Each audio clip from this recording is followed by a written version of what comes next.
અહેમદાબાદ મિત્ર ન્યૂઝમાં આપનું સ્વાગત છે. વિનામૂલ્યે પ્રાથમિકથી ઉચ્ચતર માધ્યમિક અભ્યાસ માટે પરમાર્થ ટ્રસ્ટ સુરત દ્વારા પ્રારંભાયેલ વિદ્યાદાન અભિયાન સંસ્થાનમાં નિઃશુલ્ક અભ્યાસ મેળવતી 108 દીકરીઓ દ્વારા ગ્રીન આર્મી ટીમનો સત્કાર. ગ્રીન આર્મીનો હૃદયસ્પર્શી સંદેશ. અન્નદાનથી પણ ચઢિયાતું વિદ્યાદાન છે. અન્ન ક્ષણિક તૃપ્ત કરે છે, જ્યારે વિદ્યા જીવન તૃપ્ત કરે છે. પરમાર્થ ટ્રસ્ટના દાતાઓની ઉદારતાએ પ્રારંભાયેલ સરદાર પટેલ કન્યા છાત્રાલયમાં આગામી દિવસોમાં 1008 દીકરીઓને વિનામૂલ્યે પ્રવેશ આપવાની ક્ષમતા.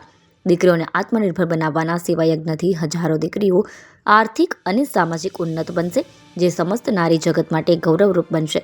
ગ્રીન આર્મી ટીમની મુલાકાતથી કન્યા છાત્રાલયની 108 દીકરીઓ ખુશીથી ઝૂમી ઉઠી હતી.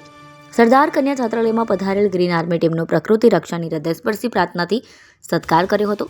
ગ્રીન આર્મી ટીમે 108 દીકરીઓને પ્રકૃતિના જતન જાળવણી માટે સુંદર સંદેશ આપતા જણાવ્યું હતું કે વૃક્ષારોપણ અને વૃક્ષ ઉછેર એ મારી નૈતિક ફરજ છે. પ્રકૃતિની રક્ષા એ આપણું પૃથ્વી ઉપરનું ભાડું છે. રિપોર્ટ નટવરલાલ ભાતિયા.